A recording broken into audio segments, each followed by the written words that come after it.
School service কমিশনের second SLST চাকরি প্রার্থীদের জন্য এই মুহূর্তের গুরুত্বপূর্ণ আপডেট। তাহলে কি অভিজ্ঞতার নাম্বার আর কেউ পাবে না? এছাড়াও এই নিয়োগের ক্ষেত্রে শূন্যপদ কি বৃদ্ধি পাওয়ার সম্ভাবনা রয়েছে? আজই এসএলএসটি প্রার্থীদের তরফ থেকে কলকাতার রাজপথে শূন্যপদ বৃদ্ধি সহ একাধিক দাবি নিয়ে আন্দোলন চালানো হয়।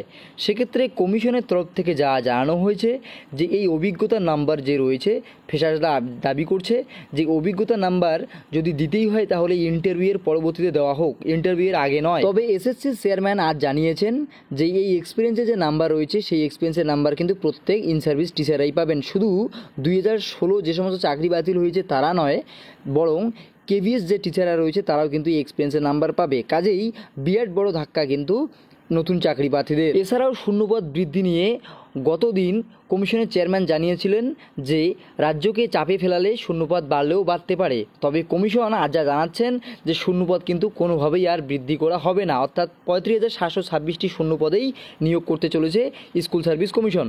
কাজেই নতুন চাকরি প্রার্থীদের জন্য বিরাট বড় ধাক্কা। এছাড়াও কমিশনের তরফ থেকে যা জানা যাচ্ছে যে এই ইন সার্ভিস টিচাররাই কিন্তু নিয়োগের জন্য যাবতীয় চিন্তাভাবনা তাদের, অর্থাৎ নতুনরা যদি এই নিয়োগের ক্ষেত্রে বাদও যায় সেক্ষেত্রেও কিন্তু কোনো রকম মাথা ব্যথা নেই এসএসসির। কাজেই যারা ইতিমধ্যে ভালো পরীক্ষা দিয়েছেন তারা কিন্তু অবশ্যই খুব দ্রুতই ইন্টারভিউয়ের প্রস্তুতি নেওয়া শুরু করে দিন। এছাড়াও স্কুল সার্ভিস কমিশনের নিয়োগ দুর্নীতি মামলায় আরও নতুন এক মোড় সামনে এসেছে।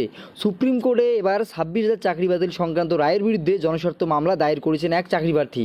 সবচেয়ে উল্লেখযোগ্য বিষয় হলো তিনি কোনো আইনজীবী না নিয়েই নিজেই পিটিশনার ইন পার্সন হিসেবে লড়ার সিদ্ধান্ত নিয়েছেন। সেই প্রার্থী মনে করছেন এই রায়ের কারণে তার সংবিধানের 21 নম্বর অনুচ্ছেদে বর্ণিত জীবন এবং ব্যক্তিগত স্বাধীনতার অধিকার লঙ্ঘিত হয়েছে। ওনার যুক্তি, কিছু দুর্নীতির কারণে হাজার হাজার নির্দোষ প্রার্থীর চাকরি কেড়ে নেওয়া ন্যায়সঙ্গত নয়, তাই তিনি একাই এই বিশাল সংখ্যক মানুষের হয়ে জনস্বার্থ মামলা দায়ের করেছেন। তবে এই জনস্বার্থ মামলাটি জুলাই মাসে ফাইল করা হলেও কিছু পদ্ধতিগত কারণে এখনও পর্যন্ত শুনানির জন্য তালিকাভুক্ত হয়নি। তবে খুব দ্রুতই এই যে মামলাটি রয়েছে সেই মামলা কিন্তু শুনানির দিন ধার্য হতে চলেছে। আর যদি সুপ্রিম কোর্ট এই মামলাটি গ্রহণ করে তবে চাকরিহারা প্রার্থীরা হয়তো নতুন করে ঘুরে দাঁড়ানোর সুযোগ পেতে পারে।